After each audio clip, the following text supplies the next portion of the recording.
राजधानी दिल्ली में आयोजित सैल्यूट तिरंगा अटल तिरंगा सम्मान समारोह के अवसर पर कला एवं संस्कृति के क्षेत्र में एक ऐतिहासिक क्षण देखने को मिला, जब सैल्यूट तिरंगा के कला एवं संस्कृति के राष्ट्रीय अध्यक्ष विश्वविख्यात चित्रकार महेश वैष्णव द्वारा निर्मित गोधन गाय के गोबर से बनी अनूठी कलाकृतियों की भव्य प्रदर्शनी का आयोजन किया गया। इस प्रदर्शनी का विशेष आकर्षण पूरी तरह गोधन से निर्मित हनुमान चालीसा का विधिवत अनावरण रहा। इस अवसर पर परम पूज्य स्वामी चिदानंद जी महाराज ने महेश वैष्णव की संपूर्ण आर्ट गैलरी का सूक्ष्मता एवं गंभीरता से अवलोकन किया। स्वामी चिदानंद जी महाराज ने गोधन से निर्मित संपूर्ण रामायण चित्रमाला को नमन किया तथा प्रधानमंत्री श्री नरेंद्र मोदी जी की गोधन से बनी पेंटिंग को देखकर विशेष रूप से भाव विभोर हो गए। सभी कलाकृतियों से अत्यंत प्रभावित होकर उन्होंने कहा, गोधन से ऐसी दिव्य और आध्यात्मिक कलाकृतियां रचने वाले आप विश्व के एकमात्र कलाकार हैं।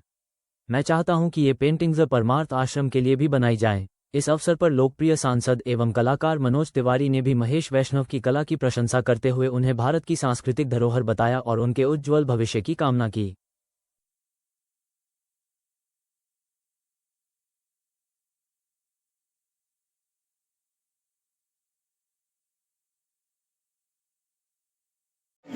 ये बनाई है इनके लिए रामायण और ये सब चीजें बनाई है। गोबर की जो लोग गोबर कहते हैं तो गोबर है, उसी गोबर का उपयोग करके जो इन्होंने भगवान हनुमान जी का, फिर हमारे भगवान श्री रामचंद्र जी का परिवार के साथ उनकी लीलाओं के साथ जो इन्होंने दर्शन कराया है, मैं सचमुच बहुत प्रसन्न हूँ। बल्कि मैंने कह दिया हमारे लिए भी परमार्थ निकेतन जहाँ पूरे विश्व के लोग आते हैं, 135 देशों के लोग आते हैं, हमने कहा वहाँ भी बना दो, हम वहाँ पर भी इसको लगाएंगे, जो भी वो हम करा देंगे। ठीक है, जिस तरह तिरंगा ऊंचा रहे हमारा। मैडम, जैसा आपने कहा आप शिल्पा हैं और आप मूर्ति की एक साक्षात मिसाल हैं, तो आपके पीछे ढेर सारी मूर्तियाँ भी है, कलाकृति भी है, तो कैसा है आपको लग रहा है? वो कलाकृति कैसी लग रही है, किसके द्वारा बनाई गई है? कलाकृति जो है ऐसी कला का प्रदर्शन है जिसमें हमारे माननीय प्रधानमंत्री भी हैं, हमारे सभी 33 करोड़ देवी देवता भी हैं, और सारी अगर आप देखेंगे कि किस तरीके से ऑयल और कैनवस का उपयोग कर जीवित कर दी है प्रतिमा को हमारे कलाकारों ने। तो हमारी भारत की एक कला जो है, मुझे ऐसा लगता है प्रशंसनीय नहीं, ये अतुल्य है। तो अतुल्य भारत की है, अतुल्य कलाकृति। बहुत बहुत बधाई है कलाकारों को मेरी ओर से। जैसा कि मैडम हमने आपसे सवाल किया कि इस कलाकृति को बनाने वाले का नाम क्या है और उनके लिए आप 2 शब्द कहिए। महेश जी, जैसे इनका नाम है ब्रह्मा विष्णु महेश, स्वयं स्वर्ग से प्रकट हुए हैं, गोधन से ये बना रहे हैं जो सबसे पवित्र माना गया है। चाहे गृह प्रवेश हो, चाहे कोई पूजा हो, चाहे कुछ भी हो, वहाँ पर हमारे गाय की गोबर को गोधन इसलिए कहा जाता है, ये अमूल्य धन है।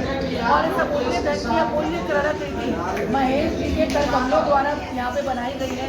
इन्हें मैं बधाई देती हूँ, हृदय की गहराइयों से शुभकामनाएं देती हूँ कि देश को आप आगे लेकर जाएं और कला के माध्यम से देश का नाम और ऊंचा करें। यकीनन जरिया वो बनते हैं। हनुमान जी की कृपा से श्री बालाजी को नमस्कार करते हुए ऐसे ही अपनी कलाकृति दिखाते रहें। इतनी सारी पेंटिंग जिसमें कि मोदी जी को दूध भी बछड़े को पिलाया जा रहा है, बछड़े को सहलाया जा रहा है, बहुत सारी पेंटिंग है। आप क्या कहना चाह रहे हैं? इस पेंटिंग को देखकर आपको क्या आभास हुआ? क्या आभास हो रहा है?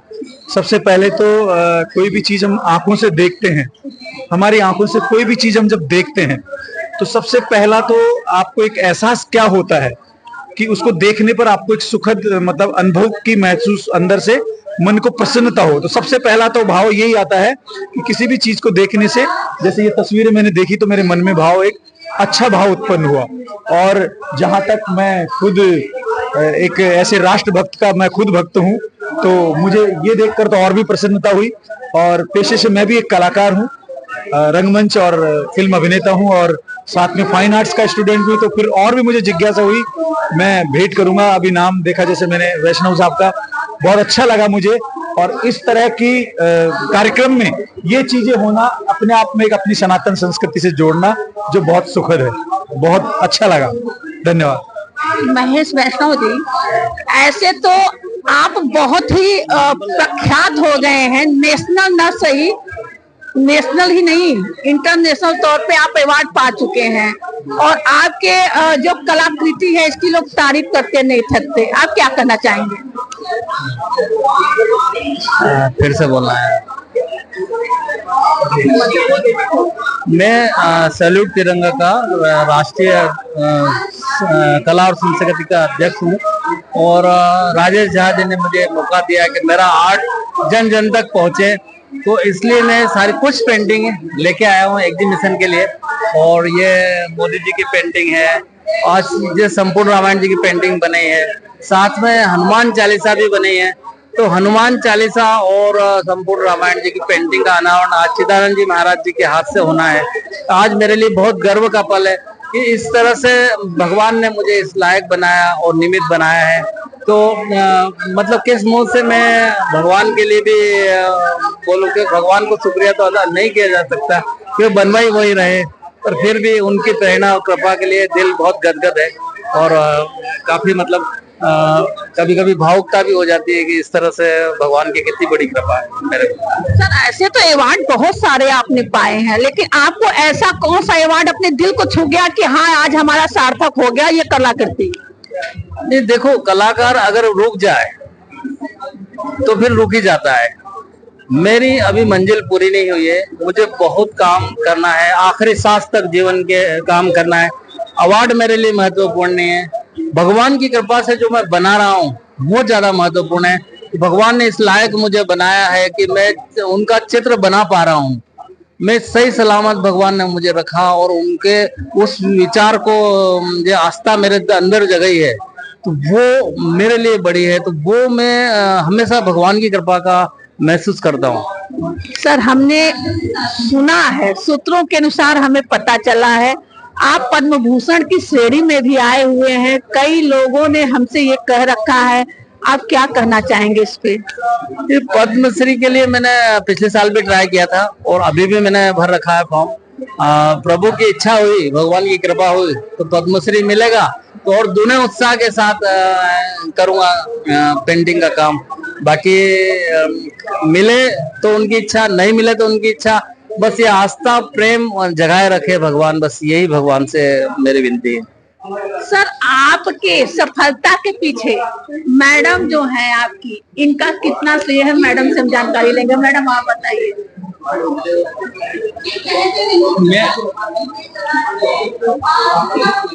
जो मेरी सफलता के पीछे कहते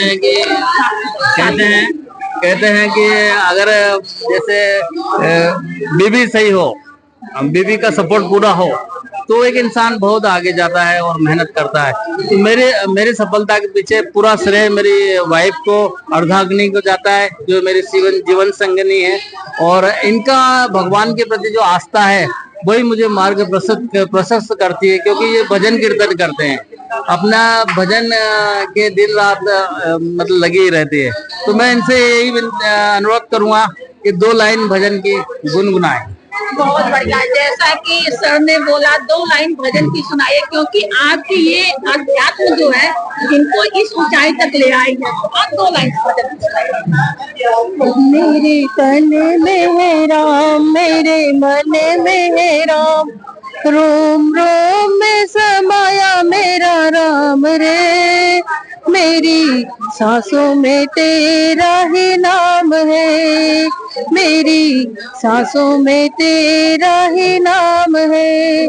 जैसे चंदा में है राम, जैसे सूरज में है राम, तारों तारों में समाया मेरा राम रे, मेरी सांसों में मेरा ही नाम है, मेरी सांसों में तेरा ही नाम है।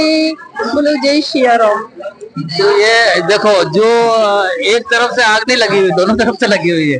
भगवान की कृपा दोनों के ऊपर है, क्योंकि उनके जो सेवा पूजा से मुझे बल मिलता है और मैं इस तरह से पेंटिंग बना पाया हूँ। एक तरह से कहा जाए तो आप कलम की ताकत से भगवान को अर्पित कर रहे हैं अपनी श्रद्धा भाव, ये वाणी की ताकत से अपना श्रद्धा भाव अर्पित कर रहे हैं।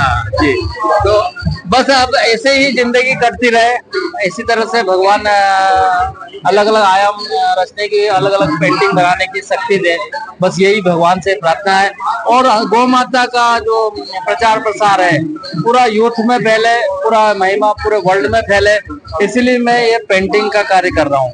और गौ माता जरा सी भी किसी भी रूप में किसी भी घर में जाती है तो नेगेटिव एनर्जी नहीं आती, ये तो वैज्ञानिक दृष्टि से भी देखा गया है। बाकी अगर मंदिर जाते हैं तो बहुत कुछ भगवान के दर्शन होते हैं, और गौ माता की सेवा पूजा करता है कोई, या गोधन या गौमूत्र या किसी प्रकार से कोई भी इस तरह से गौ माता का कोई चीज जाती है तो उसके सभी भगवान का आशीर्वाद मिल जाता है। तो बस इसीलिए मैं लगा हुआ हूँ, और आप लोगों का साथ मेरी ताकत है कि जिस तरह से लोगों तक मेरी बात पहुँचती है।